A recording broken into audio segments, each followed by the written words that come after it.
Welcome to Janabheri news. ముందుగా headlines చూద్దాం.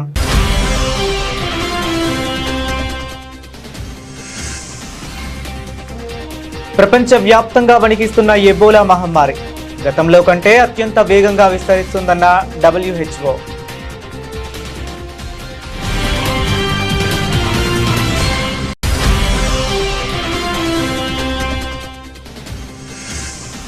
హర్యానాలో ప్రధాని మోదీ ప్రగతి శంఖారావం. జీంద్ వేదికగా 14,700 కోట్ల విలువైన అభివృద్ధి ప్రాజెక్టులకు శ్రీకారం.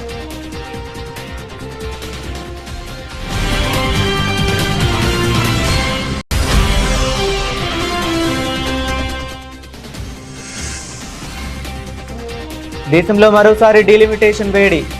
కేంద్ర మంత్రి షెకావత్ కీలక వ్యాఖ్యలు.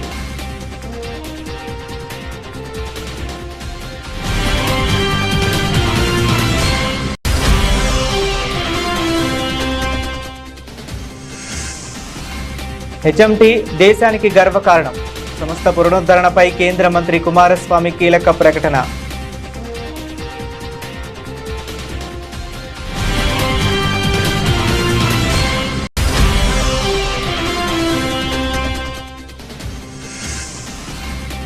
రేవంత్ రెడ్డిని కలిసిన TG20 విజేత హైదరాబాద్ ఈ ఛాంపియన్స్. క్రీడాకారులకు చెక్కులు అందజేసిన ముఖ్యమంత్రి.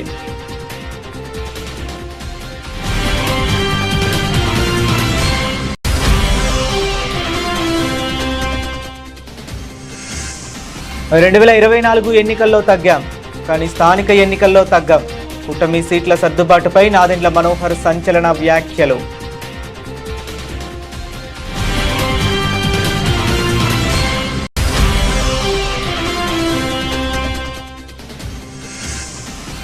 పదకొండు జిల్లాల్లో 8 గంటల కరెంటు కూడా లేదు. రైతుల సబ్స్టేషన్ల ముట్టడిపై కాంగ్రెస్ సర్కార్ను నిలదీసిన హరీష్ రావు.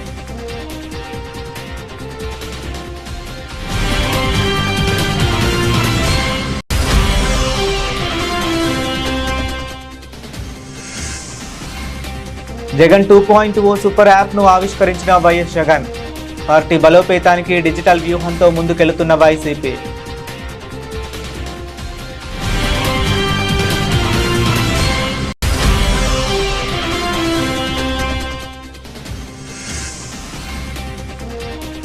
బీసీ రిజర్వేషన్ల పోరాటంపై రైల్వే కోర్టులో విచారణ.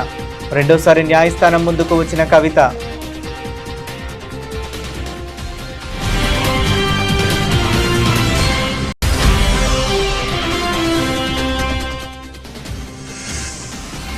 నేతన్నలకు 25,000 హామీ ఏమైంది? సీఎం చంద్రబాబుపై YSRCP MLC Ramesh Yadav fire.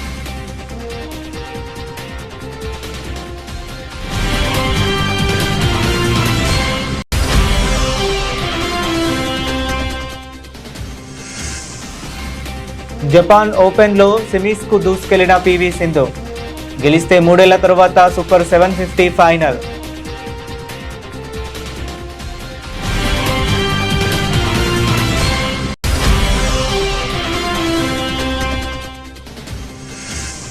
Bullion మార్కెట్లో బంగారం పతనం. 1,42,530 వద్ద ట్రేడ్ అవుతున్న 24 క్యారెట్ల పసిడి.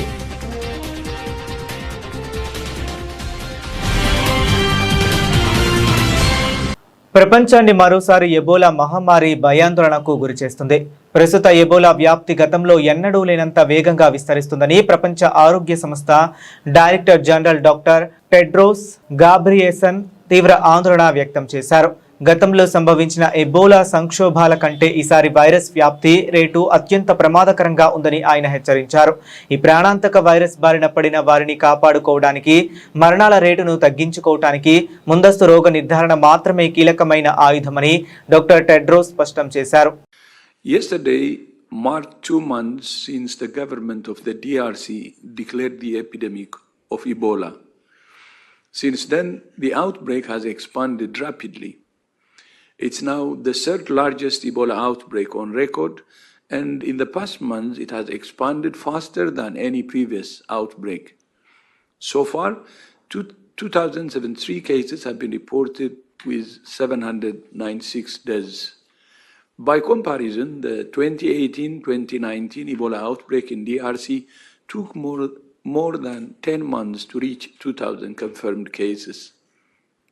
Internet transmission in the province of Ituri remains our biggest concern. More than 80% of new cases are being detected outside known contact lists, showing that transmission chains are still being missed. About 2/3 of deaths are occurring in communities among people who never receive care in a health facility. Together with Africa CDC and other partners, WHO is supporting the government to scale up the response. There is also encouraging progress on vaccines and therapeutics. Earlier this month, we began a clinical trial of two treatments, the monoclonal antibody MBP13 and the antiviral drug remdesivir. On Monday, the first safety trial began of the ChAdOx1 vaccine led by the University of Oxford. And on Tuesday this week, partners led by DRC's National Institute for Biomedical Research launched a trial of the antiviral obeldesivir as post-exposure prophylaxis in people who have been in contact with confirmed cases but have not yet developed disease. Even without approved vaccines and treatments, 377 people have recovered, showing that with early diagnosis and safe care, this disease can be survived and stopped. భారతదేశ మౌలిక వసతుల కల్పనలో నేడు మరో చారిత్రాత్మక ఘట్టం ఆవిష్కృతమైంది. హర్యానాలోని జీంద్ నగరంలో ఉన్న ఏక్లవ్య స్టేడియం వేదికగా ప్రధానమంత్రి నరేంద్ర మోదీ గారు సుమారు 14,700 కోట్ల విలువైన మెగా ప్రాజెక్టులకు శంకుస్థాపనలు మరియు ప్రారంభోత్సవాలు చేశారు. హర్యానా ముఖ్యమంత్రి నాయబ్ సింగ్ సైని, కేంద్ర రైల్వేల శాఖ మంత్రి అశ్విని వైష్ణవ్ సమక్షంలో ఈ ఉత్సవం అత్యంత వైభవంగా జరిగింది. ఈ సందర్భంగా ప్రధాని మోదీ హర్యానా సాంప్రదాయ శైలిలో మేరీ రామ్ రామ్ ఆప్ సభీకో అంటూ ప్రసంగాన్ని ప్రారంభించగానే సభా ప్రాంగణమంతా చప్పట్లతో మారుమోగిపోయింది. जिंद की इस गौरवशाली भूमि से आप सभी को मेरी राम राम।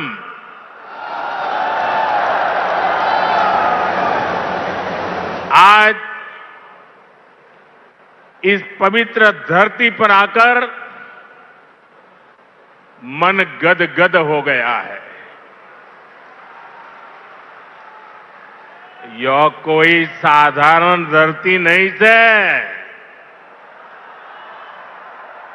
यह धरती इतिहास, वीरता, धर्म और गौरव की धरती से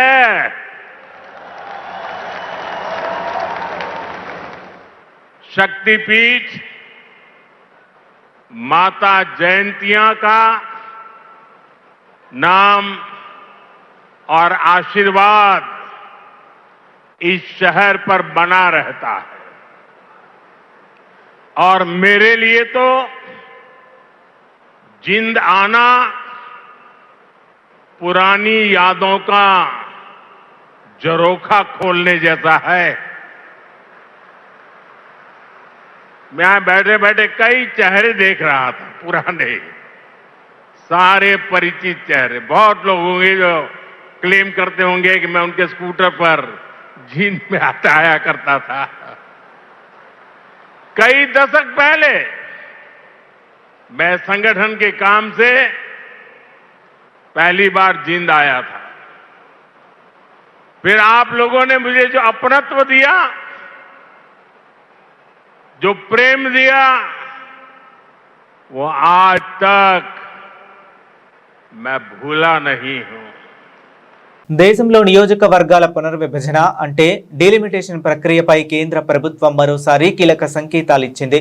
గతంలో 2008లో జరిగిన ఈ ప్రక్రియను మారుతున్న కాలం, పెరుగుతున్న జనాభాకు అనుగుణంగా మళ్లీ ప్రారంభించాల్సిన సమయం ఆసన్నమైందని కేంద్ర మంత్రి గజేంద్ర సింగ్ షెకావత్ స్పష్టం చేశారు. ఈ భారీ ప్రక్రియకు సంబంధించిన తుది నిర్ణయం లోక్సభలోనే జరుగుతుందని ఆయన కీలక వ్యాఖ్యలు చేశారు. परिसीमन एक सतत प्रक्रिया है। बढ़ती हुई आबादी के चलते हुए जिस तरह से लोकसभा क्षेत्रों में, विधानसभा क्षेत्रों में निरंतर मतदाताओं की संख्या और जनसंख्या बढ़ती है, आज़ादी के बाद से संविधान में उस तरह की व्यवस्था की गई।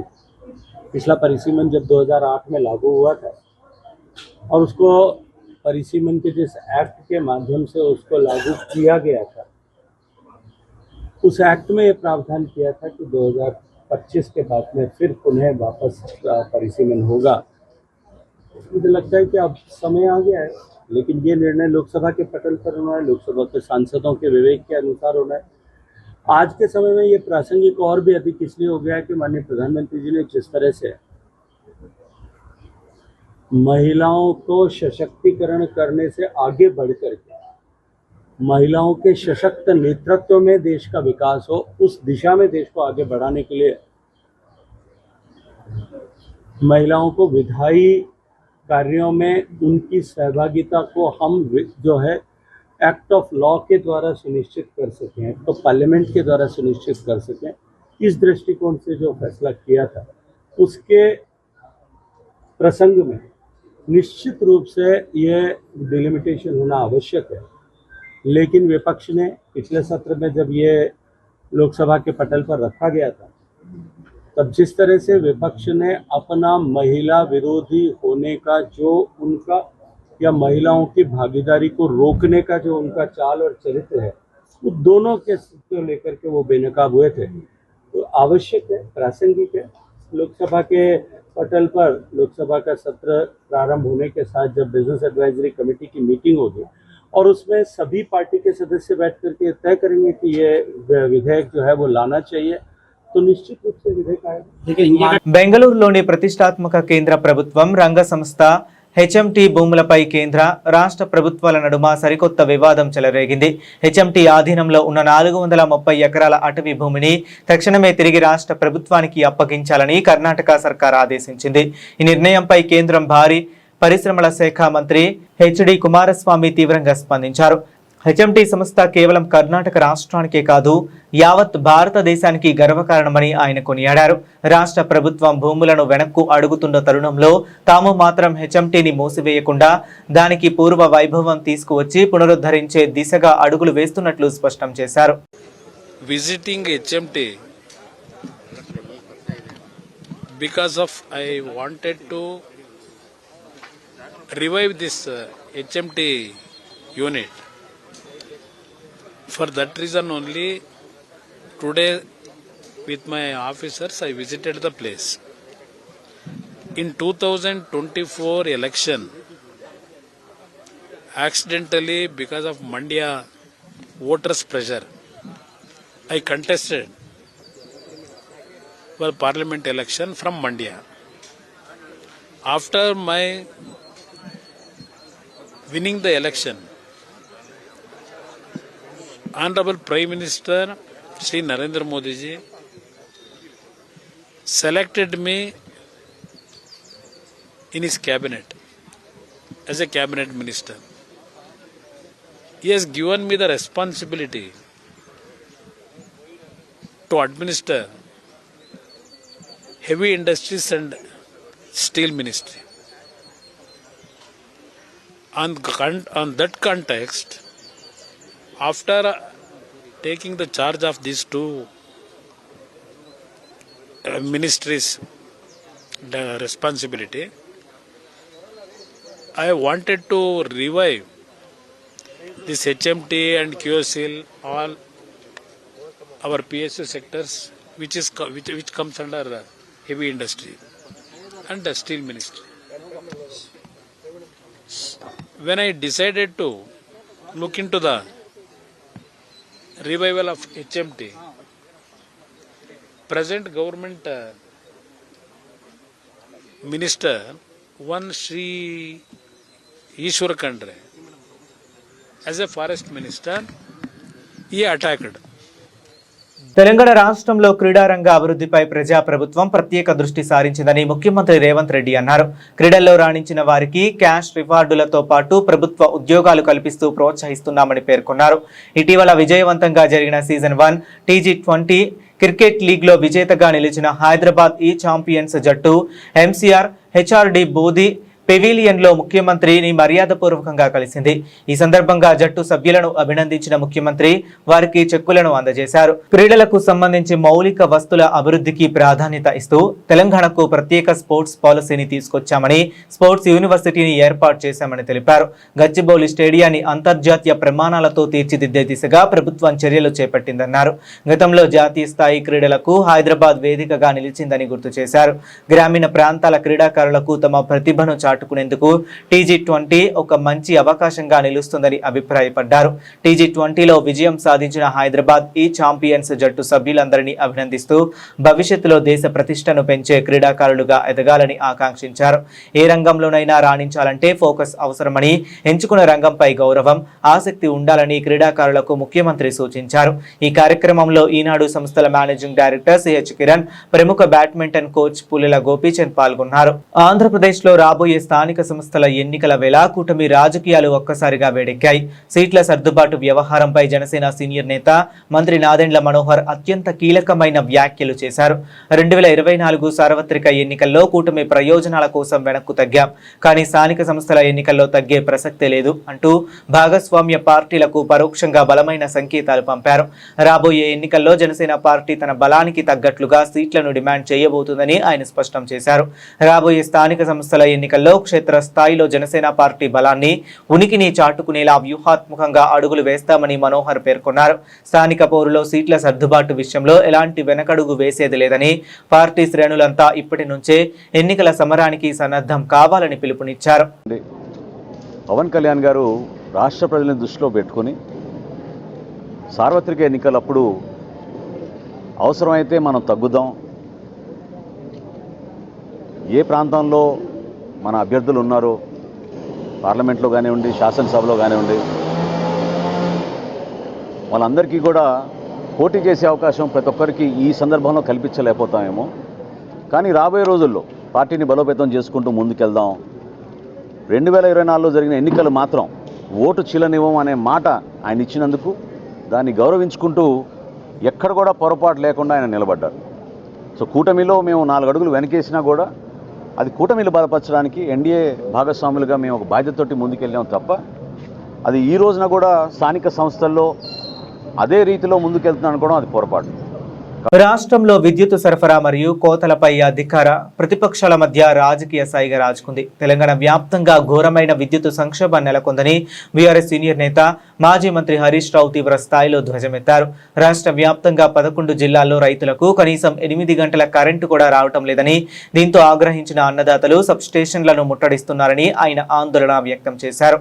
ఈ అప్రకటిత విద్యుత్ కోతలు కాంగ్రెస్ ప్రభుత్వ నేరపూరిత నిర్లక్ష్యానికి నిదర్శనమని హరీష్ రావు మండిపడ్డారు. ఈరోజు రాష్ట్ర వ్యాప్తంగా 11 జిల్లాల్లో రైతాంగం సబ్స్టేషన్ల ముందు ధర్నాలు చేసినారు. రాష్ట్రంలోని 11 జిల్లాల్లో మాకు సరిపడా కరెంట్ రావట్లేదు, 8 గంటల విద్యుత్ కూడా రావడం లేదని రాష్ట్రంలోని అనేక సబ్స్టేషన్లను రైతాంగం ముట్టడించినటువంటి పరిస్థితి. రాష్ట్రంలో ఈరోజు ఎందుకు కరెంట్ లేదు అంటే థర్మల్ విద్యుత్ కేంద్రాల్లో బొగ్గు అందుబాటులో లేదు. అంటే ఇది కేవలం ప్రభుత్వం యొక్క నిర్లక్ష్యం వల్ల, నేరపూరిత నిర్లక్ష్యం వల్ల ఈ పరిస్థితి ఏర్పడ్డది. ఇన్ఫ్యాక్ట్ మీ అందరికీ కూడా తెలుసు, మేము సింగరేణి మీద పవర్ పాయింట్ ప్రజెంటేషన్ పెట్టి అనేక సార్లు ప్రభుత్వాన్ని హెచ్చరించినాం. థర్మల్ విద్యుత్ కేంద్రాల్లో వారం రోజులకు సరిపడే బొగ్గు నిల్వలు కూడా లేవు. ఒకవైపు ఏమో మీరు బొగ్గు స్టాక్ ఉంది, 40 లక్షల మెట్రిక్ టన్నుల బొగ్గు స్టాక్ ఉందని చెప్తారు, కానీ విద్యుత్ కేంద్రాల్లో బొగ్గు లేదు, ఆగిపోయే ప్రమాదం ఉందని బీఆర్ఎస్ పార్టీ హెచ్చరిస్తూ వచ్చింది. అయినా మీలో ఉలుకు లేదు, పలుకు లేదు. ఇవాళ ప్రతిపక్షంగా మేము మిమ్మల్ని నిద్రలేపినా కూడా మీ నిర్లక్ష్యం వల్ల ఇవాళ రాష్ట్ర ప్రజలకు, రైతాంగానికి శాపంగా మారింది. వీళ్ళ తీరు వల్ల ఇవాళ రాష్ట్రంలో అనేక థర్మల్ విద్యుత్ కేంద్రాల్లో ఇవాళ విద్యుత్ ఉత్పత్తి నిలిచిపోయిన పరిస్థితి ఉంది. ఇది నేను మాటల్లో చెప్పడం లేదు, ఆధారాలతో మాట్లాడుతూ ఉన్నా. ఇవాళ రాష్ట్రంలో కొత్తగూడెం కానీ, కాకతీయ, భద్రాద్రి, యాదాద్రి అన్ని పవర్ సబ్ స్టేషన్లో, థర్మల్ పవర్ స్టేషన్స్లో ఈరోజు కూడా 6 నుంచి 7 రోజులకు మించి స్టాక్ లేదు. ఇవాళ యాదాద్రి థర్మల్ పవర్ స్టేషన్లో 2 యూనిట్లు మూతపడ్డాయి బొగ్గు లేక. Unit number 1, unit number 4. అంటే 1600 మెగావాట్ల విద్యుత్ ఉత్పత్తి బొగ్గు లేకపోవడం వల్ల యాదాద్రి థర్మల్ పవర్ ప్లాంట్లో విద్యుత్ ఉత్పత్తి నిలిచిపోయింది. భద్రాద్రి థర్మల్ పవర్ ప్లాంట్లో 270 మెగావాట్ల పవర్ ప్లాంట్లో విద్యుత్ ఉత్పత్తి నిలిచిపోయింది. అంటే బొగ్గు కొరత వల్ల కొంత, నిర్వహణ వైఫల్యం వల్ల కొంత, ఇవాళ రాష్ట్రంలో విద్యుత్ ఉత్పత్తి ఆగిపోయి అప్రకటిత కోతలకు నిలయంగా ఈరోజు తెలంగాణ మారింది. వైఎస్ఆర్ కాంగ్రెస్ పార్టీ కార్యకర్తలను పార్టీ నాయకత్వంతో నేరుగా అనుసంధానిస్తూ సమాచార మార్పిడి, సమస్యల పరిష్కారం, పార్టీ కార్యక్రమాలను ఒకే వేదికపై తీసుకువచ్చే జగన్ 2.0 సూపర్ యాప్ను మాజీ ముఖ్యమంత్రి వైఎస్ఆర్సీపీ అధ్యక్షుడు వైఎస్ జగన్మోహన్ రెడ్డి పార్టీ కేంద్ర కార్యాలయంలో ఆవిష్కరించారు. ఈ సందర్భంగా వైఎస్ జగన్మోహన్ రెడ్డి మాట్లాడుతూ సోషల్ మీడియా వేదికల్లో పార్టీ కార్యకర్తలు పోస్ట్ చేస్తున్న కంటెంట్ను తొలగించడం, వివిధ రకాలుగా అడ్డంకులు సృష్టించడం జరుగుతున్న నేపథ్యంలో వైఎస్ఆర్సీపీకి సొంతంగా ఒక డిజిటల్ ప్లాట్ఫామ్ను రూపొందించినట్లు తెలిపారు. జగన్ 2.0 సూపర్ యాప్ ద్వారా ప్రతి కార్యకర్త నిర్భయంగా తన అభిప్రాయాన్ని వ్యక్తం చేయగలడని, ఎలాంటి బాహ్య జోక్యం లేకుండా పార్టీ కార్యకలాపాల్లో భాగస్వామి కావచ్చని చెప్పారు. జగనన్న 2.0 వైఎస్ఆర్ కాంగ్రెస్ పార్టీ జగనన్న 2.0 అన్న మొబైల్ సూపర్ యాప్ను రిలీజ్ కూడా చేస్తూ ఉన్నాం. ఈరోజు ఏం జరుగుతూ ఉంది అని అంటే, సోషల్ మీడియాలో మన వాళ్ళు పోస్ట్ చేసిన కంటెంట్ను ఇష్టం వచ్చినట్టుగా డిలీట్ చేసేయడము, డిలీట్ చేసేదానికి ఇష్టం వచ్చినట్టుగా కుట్రలు పన్నడము, ఇవన్నీ జరుగుతూ ఉన్న నేపథ్యంలో మనమే ఒక యాప్ తీసుకొని వచ్చి ఒక ప్లాట్ఫామ్ క్రియేట్ చేస్తూ ఉన్నాం. జగనన్న 2.0 సూపర్ యాప్ను. ఈ యాప్లో ఇందులో ప్రతి కార్యకర్త కూడా నిర్భయంగా తన అభిప్రాయాలను తాను చెప్పొచ్చు. చెప్పడమే కాకుండా పార్టీతో నిత్యం తాను అనుసంధానమై ఉండగలుగుతాడు. సో అదొక మంచి పరిణామం జరుగుతుంది. ఇష్టం వచ్చినట్టుగా వాళ్ళు చేసే కుట్రలు ఏదైతే ఉన్నాయో కుట్రలను కూడా తిప్పికొట్టినట్టు అవుతుంది.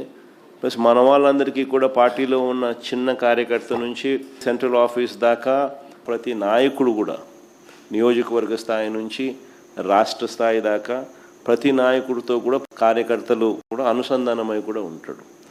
ఎందుకనంటే ఇక్కడ పోస్ట్ చేసే ప్రతి కంటెంట్ కూడా మన పార్టీలో ప్రతి ఒక్కరికి కూడా ఇది అందుబాటులో ఉంటుంది. కాబట్టి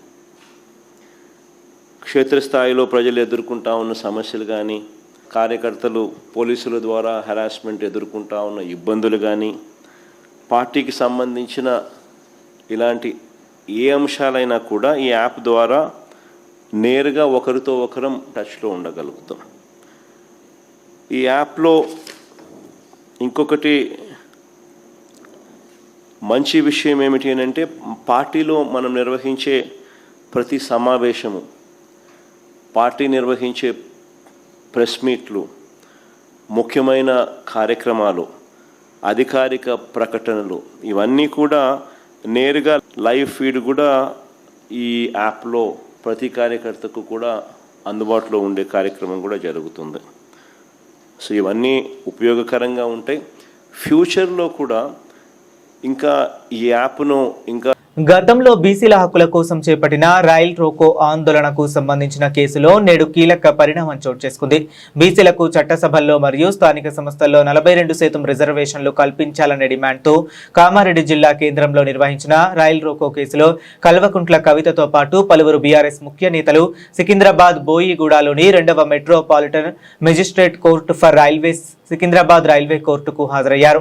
ఈ చారిత్రాత్మక పోరాట కేసులో నేడు రెండోసారి విచారణకు హాజరై న్యాయస్థానం ముందు తన వాదనలను వినిపించారు. తాము ప్రజాస్వామ్యబద్ధంగా వెనుకబడిన వర్గాల హక్కుల కోసమే ఈ ఆందోళన చేపట్టామని, ఇందులో ఎలాంటి చట్టవిరుద్ధమైన చర్యలు లేవని న్యాయవాదుల ద్వారా కోర్టుకు వివరించారు. ఈ కేసులో తదుపరి విచారణను న్యాయస్థానం ముందడుగు వేయగా కోర్టు వెలుపల కవితకి మద్దతుగా పెద్ద ఎత్తున తరలివచ్చారు. రాష్ట్రంలో చేనేత కార్మికుల సంక్షేమం మరియు కూటమి ప్రభుత్వం ఇచ్చిన సూపర్ 6 హామీలపై వైఎస్ఆర్సీపీ నేతలు విమర్శనాస్త్రాలు సంధించారు. ప్రతి నేతన్న కుటుంబానికి 25,000 ఆర్థిక సాయం అందించామని సీఎం చంద్రబాబు మాట ఇచ్చి ఏడాది గడిచినా నేటికి అమలు కాలేదని వైఎస్ఆర్సీపీ ఎమ్మెల్సీ రమేష్ యాదవ్ మండిపడ్డారు.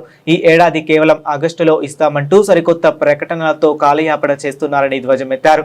చంద్రబాబు హయాంలో బీసీల జీవితాలు చీకటి రోజులుగా మారాయని ఆయన ఆందోళన వ్యక్తం చేశారు. ఈరోజు నేతన్నలకు ఎంత వెన్నుపోటు పొడుస్తున్నారు. ఇచ్చిన హామీలు గుండెల్లో ఎట్లా పొడుస్తున్నారు ఈ కుటుంబ ప్రభుత్వం, ఈ చంద్రబాబు నాయుడు గారు. చేనేత దినోత్సవ సందర్భంగా నారా చంద్రబాబు నాయుడు గారు నారా వారి అబద్ధాల మూటల్లో నుంచి ఒక అబద్ధం పోయిన సంవత్సరం ఆగస్టు తారీఖు నేతన్నలకు చెప్పినాడు. ఏమని? నేతన్న భరోసా, ఈ రాష్ట్రంలో ఉన్న నేతన్న అందరికీ నేతన్న భరోసా కింద 25,000 రూపాయలు ప్రతి ఒక్క కుటుంబానికి, ప్రతి ఒక్క నేతన్నకు ఇస్తాననేసి పోయిన సంవత్సరం 2025 ఆగస్టు 7వ తారీఖు చెప్పిన తర్వాత మళ్ళీ ఇప్పుడు వాళ్ళ రాజముద్రిక పేపర్ల ద్వారా, వాళ్ళ ఛానళ్ల ద్వారా ఈ సంవత్సరం ఆగస్టు 7న ఈ పథకాన్ని ఇస్తున్నామనేసి రాష్ట్ర ప్రజలకు అందరికీ తెలియజేయడం జరిగింది.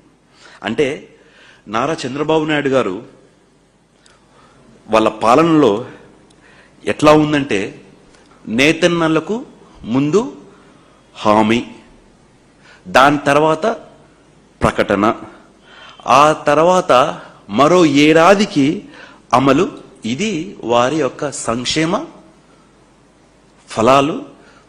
ఇవి కూటమి ప్రభుత్వం నారా చంద్రబాబు నాయుడు గారి యొక్క సంక్షేమ, బీసీలకు ఇచ్చే సంక్షేమ పథకాలు. దీంట్లోనే బీసీలంటే బ్యాక్వర్డ్ క్యాస్ట్ కాదు, బ్యాక్ బోన్ క్లాస్ అని చెప్పిన నాయకుడు మన నాయకుడు వైఎస్ జగన్మోహన్ రెడ్డి గారు. అదే బీసీలంటే బ్యాక్వర్డ్ క్లాస్ కాదు, ఇప్పుడు బీసీలకు ఒక బ్లాక్ డేస్గా. జపాన్ ఓపెన్ సూపర్ 750 బ్యాడ్మింటన్ టోర్నీలో భారత star shuttler PV Sindhu semifinal కు చేరుకుంది. క్వార్టర్ ఫైనల్లో తలపడాల్సిన జపాన్ మాజీ ప్రపంచ ఛాంపియన్ నొజోమి ఒకుహారా గాయం కారణంగా పోటీ నుంచి తప్పుకోవడంతో సింధుకు నేరుగా సెమీస్ బెర్త్ లభించింది. ఈ సీజన్లో సింధుకు ఇది 3వ సెమీఫైనల్. అంతేకాదు 2023 డెన్మార్క్ ఓపెన్ తర్వాత సూపర్ 750 టోర్నీలో ఆమె తొలిసారి సెమీస్ కు చేరుకుంది. ఈ సీజన్లో తొలి టైటిల్ పై సింధు ఆశలు కొనసాగుతున్నాయి. సెమీఫైనల్లో సింధు చైనా స్టార్, ప్రపంచ 4వ ర్యాంకర్ చెన్ యుఫేయితో తలపడనుంది. వీరిద్దరి మధ్య ఇప్పటి వరకు 14 మ్యాచ్లు జరిగాయి. సింధు 6, యుఫేయి 8 మ్యాచ్లు గెలిచారు. గత 5 మ్యాచ్ల్లోనూ సింధుపై యుఫేయిదే పైచేయి కావడం గమనార్హం. యుఫేయిని ఓడిస్తే సింధు దాదాపు 3 ఏళ్ల తర్వాత సూపర్ 750 టోర్నీ ఫైనల్ కు చేరుకుంటుంది. అంతేకాదు వరుస ఓటముల పరంపరకు కూడా తెరపడుతుంది. అంతకుముందు ప్రీ క్వార్టర్లో ప్రపంచ 5వ ర్యాంకర్ హాన్ యుయేను 21-16, 21-14 తో వరుస గేముల్లో ఓడించి సింధు క్వార్టర్ ఫైనల్ కు చేరుకుంది. పసిడి ప్రియులకు శుభవార్త. గత కొన్ని రోజులుగా హెచ్చు తగ్గులకు లోనవుతున్న బంగారం ధరలు ఈ రోజు శుక్రవారం హైదరాబాద్ మార్కెట్లో ఒక్కసారిగా తగ్గుముఖం పట్టాయి. గుడ్ రిటర్న్స్ వెబ్సైట్ అందించిన తాజా గణాంకాల ప్రకారం ఈ రోజు ఉదయం నుంచే బులియన్ మార్కెట్లో బంగారం ధరలు పడిపోయాయి. ప్రధానంగా 10 గ్రాముల 24 క్యారెట్ల పసిడిపై ఏకంగా 760 రూపాయల మేర కోత విధించబడింది.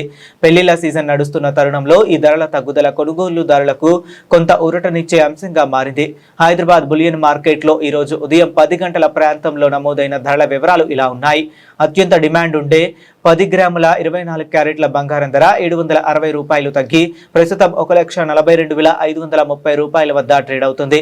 అలాగే సాధారణ ఆభరణాల తయారీకి ఉపయోగించే 22 క్యారెట్ల 10 గ్రాముల బంగారంపై 700 రూపాయలు తగ్గడంతో దీని ధర 1,30,650 రూపాయలకు చేరుకుంది. మరోవైపు 18 క్యారెట్ల బంగారంపై కూడా 570 రూపాయల మేర క్షీణత నమోదైంది. దీంతో ప్రస్తుతం 18 క్యారెట్ల 10 గ్రాముల పసిడి ధర 1,06,900 రూపాయల వద్ద కొనసాగుతుంది. బులెటిన్ ముగించే ముందు మరొకసారి హెడ్లైన్స్ చూద్దాం.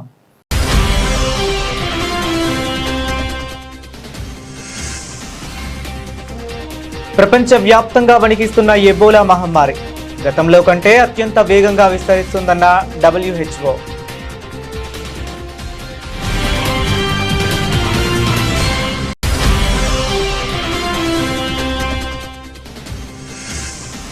హర్యానాలో ప్రధాని మోదీ ప్రగతి శంఖారావం. జీంద్ వేదికగా 14,700 కోట్ల విలువైన అభివృద్ధి ప్రాజెక్టులకు శ్రీకారం.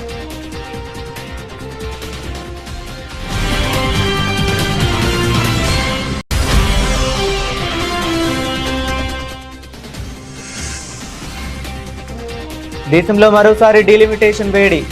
కేంద్ర మంత్రి షెకావత్ కీలక వ్యాఖ్యలు.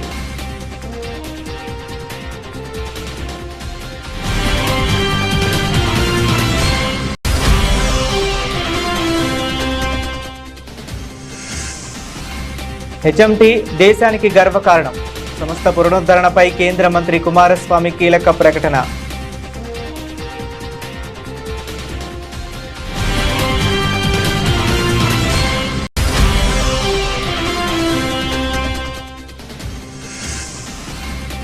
రేవంత్ రెడ్డిని కలిసిన T20 విజేత హైదరాబాద్ ఈ ఛాంపియన్స్.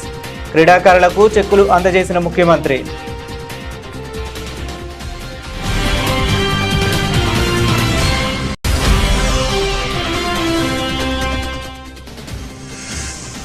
రెండు 2024 ఎన్నికల్లో తగ్గాం, కానీ స్థానిక ఎన్నికల్లో తగ్గం.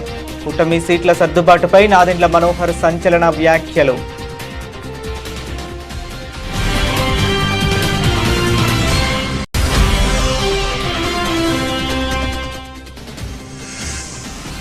పదకొండు జిల్లాల్లో 8 గంటల కరెంటు కూడా లేదు.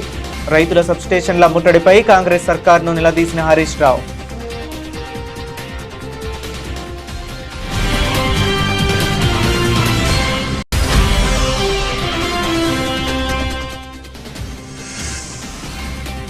జగన్ 2.0 సూపర్ యాప్ను ఆవిష్కరించిన వైఎస్ జగన్.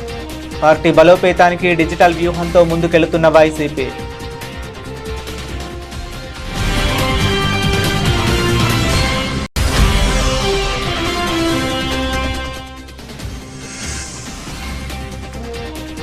బీసీ రిజర్వేషన్ల పోరాటంపై రైల్వే కోర్టులో విచారణ.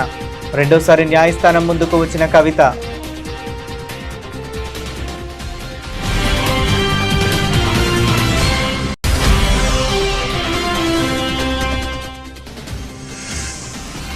నేతన్నలకు 25,000 హామీ ఏమైంది?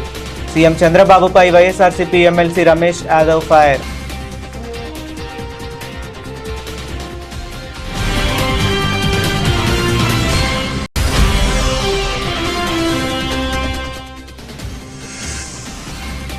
జపాన్ ఓపెన్లో సెమీస్కు దూసుకెళ్లిన PV సింధు.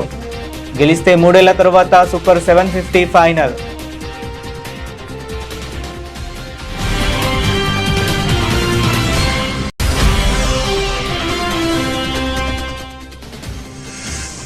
బులియన్ మార్కెట్లో బంగారం పతనం.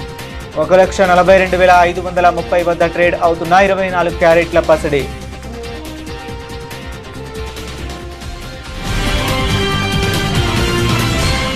ఇవి ఇప్పటి వరకు ఉన్న అప్డేట్స్. మరిన్ని అప్డేట్స్ కోసం కీప్ వాచింగ్.